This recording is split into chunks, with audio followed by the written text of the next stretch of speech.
Hello, good evening, everybody. Welcome to another episode of Tuesday Night Tea on the Lit Podcast Live. I am your host, your girl, always with it, Juana.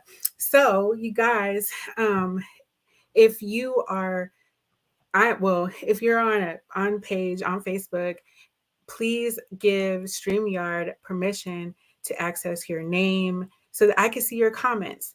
So I am streaming from StreamYard. So please give them permission to access your name so that we can see who you are and we can communicate with each other. So I see that some people are coming on. Um, I am really, really excited about tonight because it's kind of like a sneak preview. Um, I'm speaking stuff into existence. But y'all, first, let me back up. Hey, mama, I need to ask something because my friend Rachel texts me and she says, your mama okay, but I was in a session. So I ain't get to find out. So I guess there's bad weather in Texas because I've been busy all day. Mama, are you good? Like, is the weather all right over there in Texas? And hey, let me say, I'm gonna be like Coach Dr. Davidson in the house, and my favorite person, BFF in Phoenix City around the corner, Michelle Aldridge, the cake lady. Yes, hey y'all. Oh, and she calling me Dr. Louse too. Yes, maybe uploading, maybe we'll see. Um, but you guys, first I gotta say this. My curls is popping, ain't they? See, we're gonna talk about self-care, and that's part of self-care. So, um, but I didn't see some of y'all uh this morning at 7:30, right? Tanisha, Michelle. I don't know if Charina's gonna come on there, but I know she was on there. Um, hey Marquita. Yes, thank you, girl. I'm cute. Yes. That's Marquita's my friend from my business coaching class group. I don't know what we call ourselves, but yeah, we out here being boss babes. Hello, Minister Coach Fitzpatrick. How y'all doing? Okay, so you're okay, Mama. Thank you. All right, so y'all, Mama is okay. Texas is all right. Um, but thank you, Rachel, for texting me because I ain't know. But let's get started, y'all. Let's get started. This is gonna be. I always say I'm gonna be quick, y'all, and y'all know. But I'm gonna try to be quick because I got it all written out. Okay, I'm trying to be better. Um, so let's see. But we're going to talk about be risky. And I'm saying be risky about your self care because I know that sounds crazy.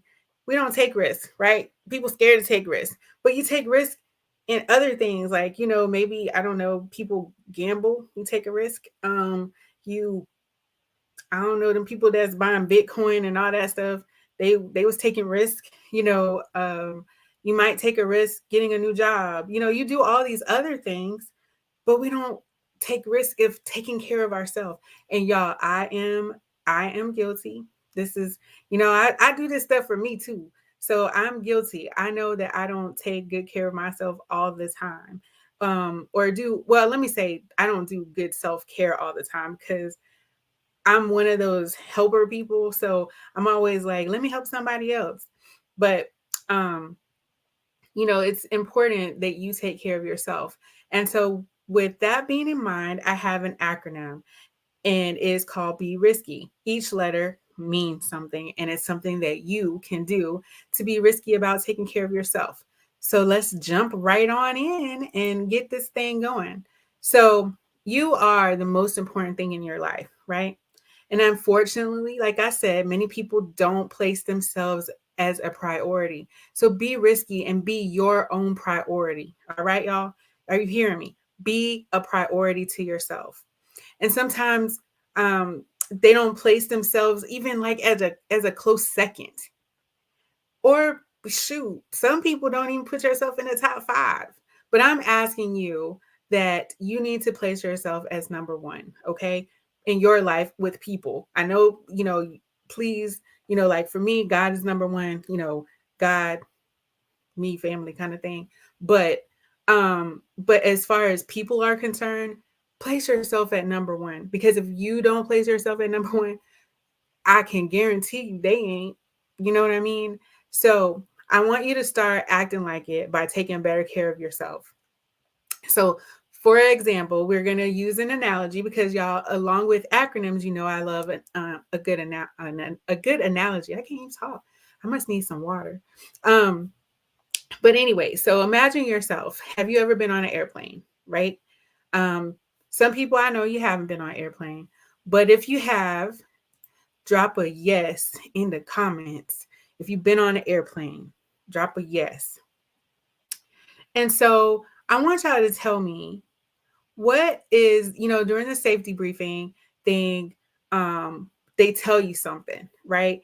They say, in case of an emergency and the air quality goes down, they say the oxygen mask will fall down, right?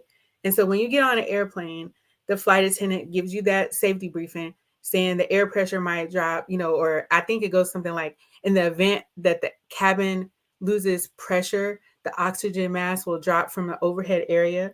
Please place the mask where? Over yourself or someone else? Where should you place it? And I know that I've asked you this question before for something else. So where would you put it on? Okay, Mama, you're saying put it on, put yours on first. Tanisha says put yours on first. Michelle, put the oxygen mask on yourself first before attending to your child or other. Absolutely. All right, Marquita said the same. Okay, so everybody's in agreement. We're supposed to put it on ourselves first, right? But why is that? Why is that? Why do we put the oxygen mask on first? Because we need to be able to help ourselves before we can help somebody else. Because just like I've said before, if I try to put the oxygen mask on, I love my grandbabies, right? I had two of them. They're the most precious things to me right now. I mean, I love my kids too, but thank you, Maya, for my beautiful babies. But if they were with me and I were to put my oxygen mask on one of them, then I'm gonna just I'm going to kill over and die because I'm not getting oxygen. And a 2-year-old and a 1-year-old, sure as heck, don't know how to put on an oxygen mask, right? So that's why we got to put it on ourselves first, because now all three of us going to die instead, because I can still do CPR or help one of them, right? If needed. But you got to be out for a little while before, you die from not having enough oxygen. So anyway, so you got to put your oxygen mask on first. So that's what we're going to be thinking about. All right. So just keep that in mind. Okay.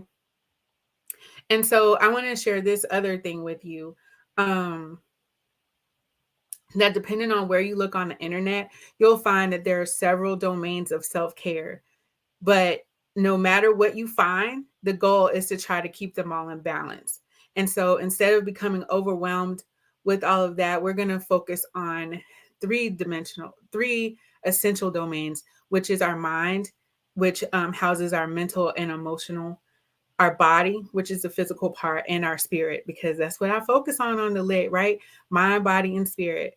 And the spirit is your connection with higher power or self, okay? And so there is a connection between these three domains, and it's important to look at them from a holistic perspective, like a holistic perspective, okay? And so that's how I came up with this acronym, Be Risky. And so there's an easy way of incorporating these three essential domains of self-care by using this acronym. You won't forget it, okay? And so if you have not been placing yourself as a priority, this acronym will help you right now and give you some guidance on how you can kind of balance your life a little bit better. All right. So B, let's get started. B is for one of my favorite things, boundaries. And so boundaries are for your benefit.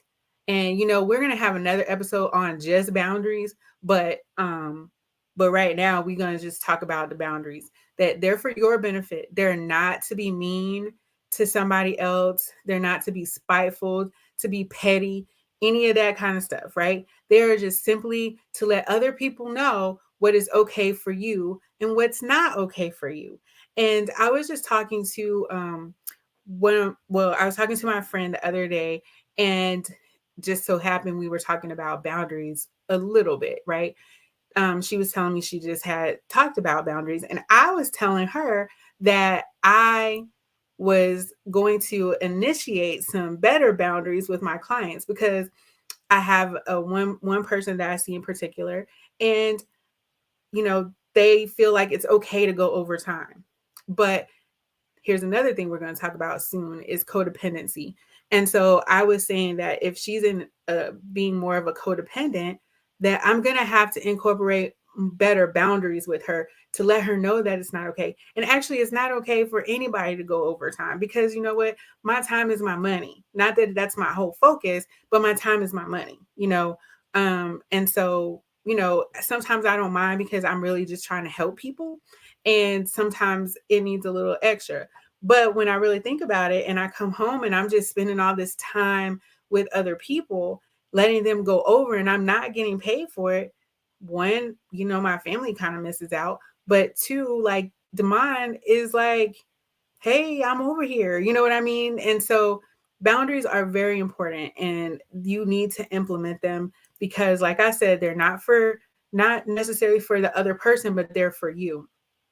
And so when I say um, boundaries, think of it like driving, staying in your lane. So if you are driving and there's dotted lines, the white or yellow dotted lines, dash lines, whatever you want to call them, down the road, that means you can pass back and forth.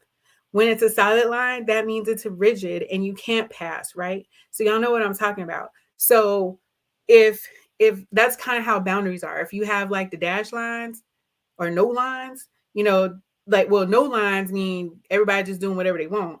But the dash lines mean, you might be a little bit more cautious about it. There's some boundaries, but not really, like, past when it's safe. So it's the same thing with the boundaries. You can do things when it's safe for you, so they don't have to be strict, very harsh, rigid, like a solid line, meaning no, like no mean no. Okay. And when I say that, I'm gonna go in deeper with that. In the Bible, it does say, let your communication be yeah, yeah, and no, no, right? So whatever it says, for whatsoever is more than these cometh of evil. And that's in Matthew 5:37 in the King James Version. And so no is a complete sentence, y'all. N-O, period. You can put an exclamation behind it. Don't put no comma. Don't put no semicolon. Don't put no colon, just no period or no exclamation. All right. So it's a complete sentence that way. You don't have to explain. There doesn't have to be anything else with that. All right. And when you overcommit yourself, you put extra stress on yourself anyway. And that's not allowing for good self-care, making your time very limited. So like rushing from one thing to the next. And so when do you even get to pee or eat something? Right. And so, like I said, boundaries don't have to be rigid like a wall. They can be flexible. But to be effective, this is my key word here for boundaries, effective. For it to be effective, there needs to be a consequence that goes along with it. Otherwise, it's just a threat. So if you say, I'm not going to answer the phone after 9 o'clock, because I have a friend that says that. He's like, I don't answer the phone after 9 o'clock. And plus my mama taught me that anyway, like don't call people after 9 o'clock, so if he then answers the phone at 9:01 and I'm like, hey, and I go into this long conversation with him, now I've broken his boundaries, but he also allowed it to be broken because he answered the phone. Now I have another friend that even says, they go a little further and they say, well, I have it on do not disturb, so they're not even going to get the call unless you got a special ringtone that gets through, so there's some people that's on the emergency that get through. So when you think about that, that's it's a more rigid boundary, but at the same time, they're not going to answer unless it's an emergency. So that's okay. Whatever it is, there needs to be a consequence. So when the person calls you, then and or when you see them the next day or whatever, and they're like, I called you. Okay, well, I've expressed that I don't answer the phone and I don't talk to people after 9 o'clock unless it's an emergency. Period. So then the next time they'll know. But if you answer it and it's 9:01, then they're going to keep working it till it's 9:30 and 10 o'clock or whatever. Okay. So no means no. And your boundaries don't have to be rigid. They can be flexible, but as long as there's a consequence that goes along with it. Now, mind you, that consequence might also hurt you. You know what I mean? Like and I don't want to say might hurt you. That's probably the wrong choice of words, but it's more like, it may be uncomfortable for you too, but it's something that you have to do for yourself. So just remember that it's you making yourself a priority. And we got some new people on. So, hey, Carrington, that's my battle buddy from back in the day, y'all. But so let's keep it moving. E is for exercise. This is one of the things I don't do that well, but I try sometimes.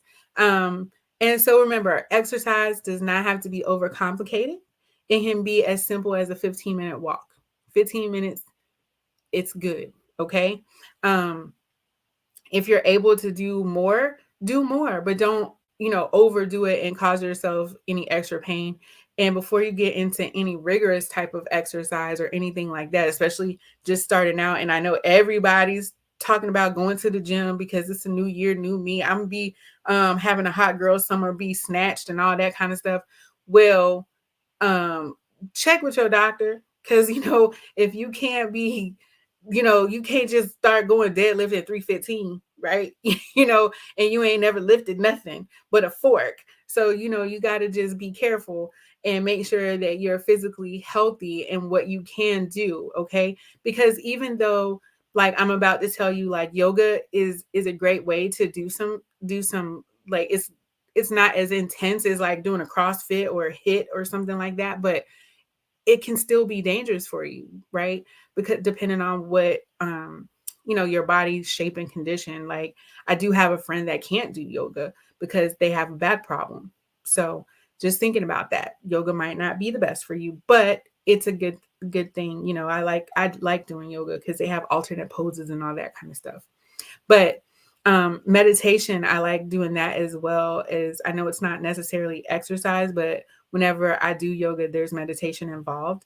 And those are great ways to connect with yourself and be in the moment, just allowing yourself to be there.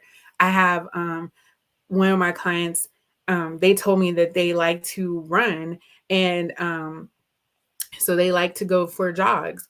And they actually said that that's the time that they talk with Jesus and they hear clarity. I can see why. Like, you're out by yourself, you're running in nature where it's calm and all that, the wind just blowing in your face, or how, it's relaxing. So your body, your mind can relax. And so I told her, I said, every day she leaves, it's like she does it later in the evening. So I'm like, okay, have a great jog with Jesus, you know. But anyway, also with exercise, if you do it outside, sun is out there, right? And that's a bonus. So when you're out there, catching a little vitamin D really helps improve your mood. It creates a chemical in your brain called serotonin. So just being outside and getting a little natural sunny D is a great way to do that. And it also aids in healthy bones and muscles. Okay. I do have a scripture that goes with that too, actually, if I want to tell you. It says, God wants us to take care of our bodies. So in 1 Corinthians 6:19, the Apostle Paul tells us that our bodies are our holy temple.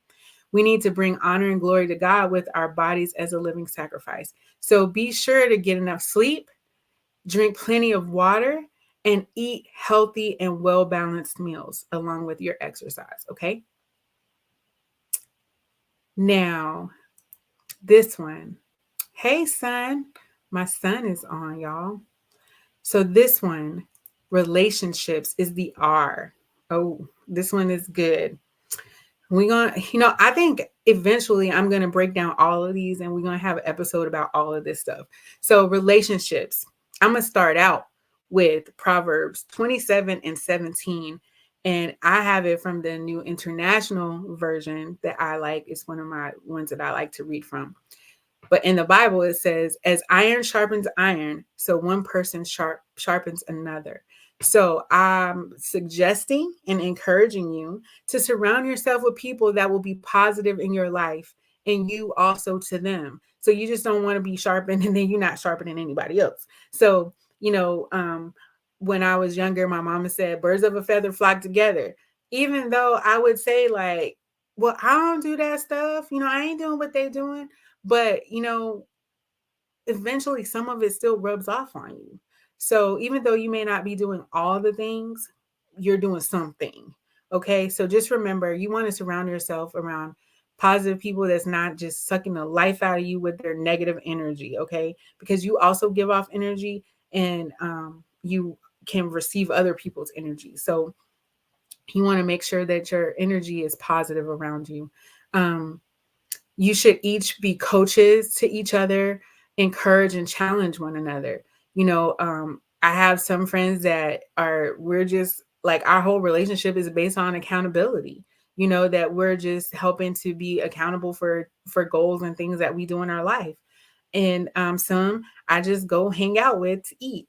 Some I call to ask like for spiritual guidance. You know, some I just call to just chit chat with, or whatever that looks like. You know, but each of us, we coach, encourage, or challenge one another in some kind of way. And sometimes you might need to limit your contact with people, and that's okay too.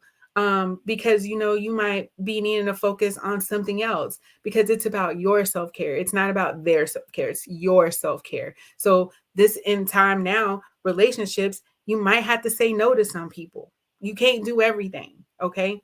And relationships that might be sucking up all your oxygen, remember, they trying to take your mask all the time. It can be detrimental to you. And I don't want that to happen to you. I don't want you to lose your oxygen. I don't want you to be emotionally, your emotional bank account to be in the negative. Okay. I need you to have good, strong, healthy relationships, not toxic relationships. And that could be with socially, or with, you know, with intimate relationships as well. Okay. And something that my husband always says is, remember, you are the common denominator in all the relationships you have. Okay. So be sure to communicate your boundaries to them and be mindful of that you are the common denominator. So when I say that, I mean that in a good way. It's not always like, oh, it was something bad, but just be mindful that every relationship you have, you're there. So it can't always be them. It's about you. All right.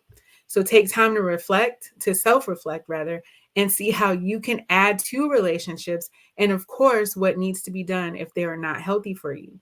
And I like to also imagine here like a rocket ship, you know, when they go out into space. And I know it sounds cliche and just, you know, whatever, but it's true.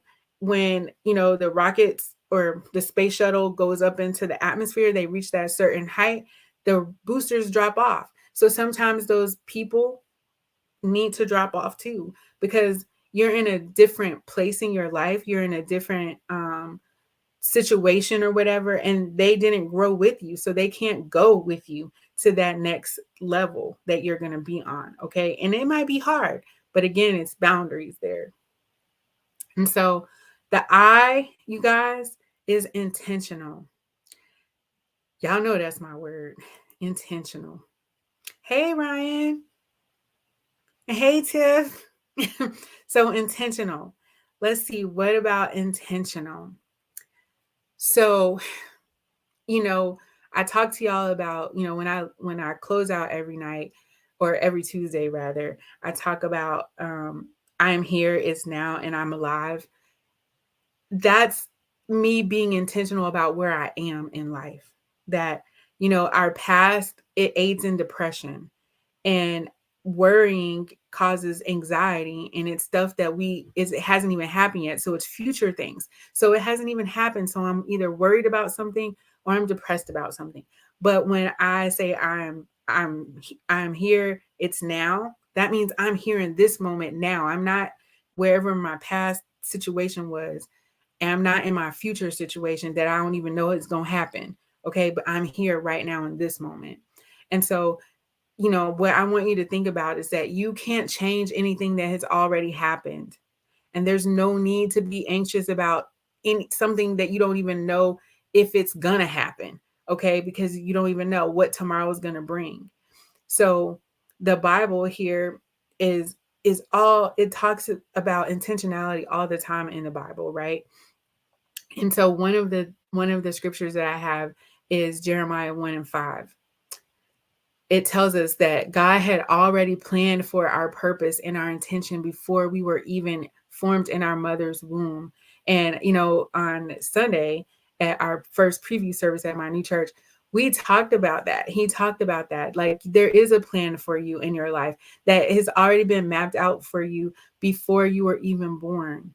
And then also later on in that same book of Jeremiah, in Jeremiah 29:11, the plans I have for you are for good and not for evil, which will give us a future and a hope. And so, whatever God has planned for you is going to be good. It's not going to be any evil involved in it. It's not a setup. He has a great plan for you. And so, just stand on that and know that he's going to direct your steps and you can live out your life for the plan that he has for you anyway. All right. And so we need to enjoy this life that we are given, and we need to be careful how we live and make the most, y'all. Make the most of every single opportunity that you have. Okay. Every opportunity. And so let me go on because I'm trying to hurry up, y'all. S is for schedule. Creating a morning routine, y'all. I remember when I had my kids, this was absolutely like I had to. It was like detrimental for me if I didn't. So we had to have a schedule. So creating a morning routine, an afternoon routine, or a nightly routine will help keep you on track and provide balance to your life, right?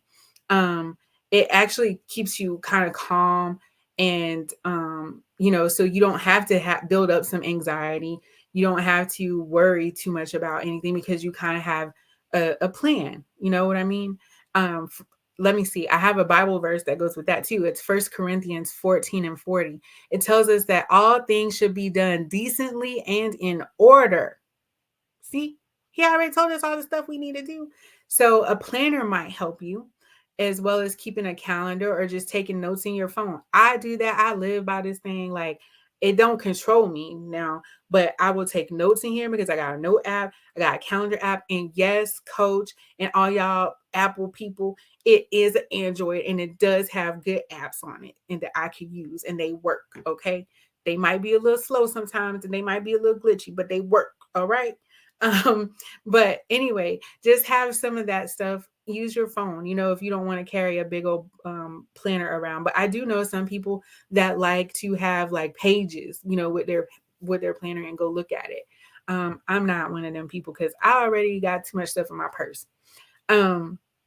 If you already have some routines, like, the regular stuff, like showering, brushing your teeth, yeah, I hope you got that. But when you wake up, before you go to bed, or just before, um just just be more mindful about them and be intentional with them. Enjoy that time. I know that sounds crazy, but enjoy it. Don't just I gotta hurry up and just be rushing through everything. Enjoy it. Be in that moment. Take time because you are taking care of yourself at that time. Okay. um and then, something that I do intentionally, like I said, before I begin each day, I do it with a prayer, thanking the Lord just for keeping my family safe and through the night. And, that I still have all my working parts of my body. Okay. And just another day to serve him and be a disciple for the kingdom. I'm being a little more vocal about that as I go out and meet people. I share more with them now because that's where I am in life. I am a life changer. So, think about how you can incorporate prayer, meditation, or exercise into your daily routine. And that is also part of being intentional, right? Knowledge. See how these all go together? And then it's like mind, body, and spirit. Um, we're almost done. We're almost done, y'all. Knowledge is the K. K. Ooh. Know what brings you joy and fulfillment and engage in those activities. I work with people that have depression all the time and they look for happiness in other people, but it's stuff in you that, that you need to have joy and fulfillment. If you got a job that is just sucks, I mean, I'm not telling you to quit your job, but if it's not bringing you any joy or fulfillment, then you working too hard probably. But again, I'm not giving you any advice. I'm just telling you that you need to know what brings you joy and fulfillment. No, keyword, no. All right. And so we often forget that we forget what we like to do because we get so caught up in what we must do. There's a difference. I like doing counseling, but I must work. So it works out for me that I'm doing something that I'm very passionate about. But however, when I've had other jobs and y'all hear me talk about it, and I'm not complaining because I did get great pay and it was something that I like to do. But I started feeling like it was less joyful for me and it was less fulfilling because it became more of what I must do. Um, and I just couldn't do it because it was too much of a toxic environment. So hence private practice, here I am. I have a scripture that goes with this one as well. It's from I'm gonna say it like them old folks, Ecclesiastics, but no, it's Ecclesiastes 5 verses 18 to 20. It tells us to take care of ourselves, have a good time, and make the most of what God gives us. And since we're talking about knowledge, y'all, please, please, please, please read your Bible and learn and gain knowledge about the love of God. Okay. Because there's good stuff in the Bible. And it really is like a whole instruction for living. That's what that acronym is: basic instructions before leaving Earth. So, it has some really good stuff in there. And when you see yourself how God sees you, it will change your life. I promise you. An intelligent heart acquires knowledge, and the ear of the wise seeks knowledge. And that's in Proverbs 18, verse 15. And I got it from, I think it's the Easy English Standard Version. And just in December, Coach Brian, he did a Proverbs challenge with us. And so that's one of the things I saw in there, that an intelligent heart acquires knowledge and the ear of the wise seeks knowledge. So I'm always looking for knowledge. I'm always reading, trying to make myself better. My dad always used to say that knowledge is power.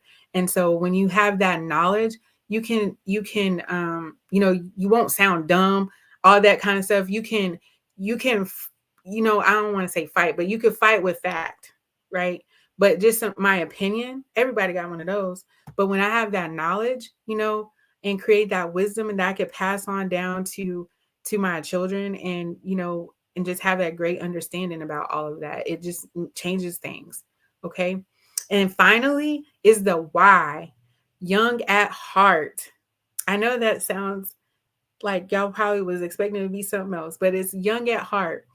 And when I say young at heart, when you were little, you didn't have no worries. You wasn't worried about no light bill, no phone bills, no water bill, no work. You just knew that the stuff it was like manna from the sky. Like, mama, you just got this, daddy, you just got that. Like, it was just there. And sometimes we, like I said, we worry about too much stuff, right? That we shouldn't have, and we don't have enough fun in our life. So here's something that I want to share with you. It says, at the same time came the disciples unto Jesus, saying, who is the greatest in the kingdom of heaven? And Jesus called a little child unto him and set him in the midst of them and said, verily I say unto you, except ye be converted and become as little children, ye shall not enter into the kingdom of heaven. Whosoever therefore shall humble himself as this little child, the same is greatest in the kingdom of heaven. And whoso shall receive one such little child in my name receiveth me. And that was Matthew 18, verses 1 through 5, also from the King James Version. So Jesus even tells us that we need to be simple and basic as a child. We don't need to overcomplicate things, okay? Children worry for nothing, just as I've already said. They don't worry about anything. So I place my trust in the Lord, and I would encourage you to place your trust in your higher power, if it's not God, but not Satan, not Satan, but place your trust in the Lord and he will provide all your needs. I promise you, he will provide all your needs. It may not be what you want it to look like. It may not come when you expect it to come, but it's going to be more and more than you can imagine. It's going to be bigger than you can imagine. It's going to be a whole new big old just something, that's going to blow your mind. And I'm just telling you because I've lived that. I know that. I'm speaking from experience. It's not my opinion. It's not made up. I've seen it happen in my own life and in people that I don't even know. Y'all, I could tell y'all testimony after testimony. But for the sake of the why, I just want you to know, just be young. Stop worrying about the little things because you may not have an earthly father, you may not have an earthly mother, but your father in heaven will provide for you. He will make sure that you're okay because he loves you and he wants the best for you. Okay. And so we're gonna wrap up, y'all. It's 8:37. Right now, I am asking you, I'm not asking you, I'm challenging you. Okay. I'm challenging you to be risky. Put your oxygen mask on. Put yours on so you can be the best you. And when you're the best you, you'll be a better mom, a better dad, a better sister, a better brother, a better uncle, a better aunt, a better cousin, a better coworker, all of that stuff. You take care of you and all the rest will work itself out, okay? Create a routine that provides balance for your mind, your body, and your spirit. Take care of yourself first, y'all. Please take care of yourself first because you are a priority. You may not realize it, but you are a priority. And if you don't take proper care of yourself, you won't be effective in all aspects of your life. Okay? So go ahead and take a chance on you and be risky. That's it. That's lit. I want y'all to be lit. Um, I want you to go out and be risky. And just, to sum it back up, B is for boundaries, E is for exercise, R is for relationships, I is for being intentional, the S is for scheduling, the K is for knowledge, and the Y is for a youth, being like youth, like young at heart. Sorry, I'm just saying being like you, being young at heart. So anyway, y'all have a great night. And as always, I am here. It is now. And y'all, I'm alive. I got something to be grateful for. I am alive. And I will see y'all next week. Peace out.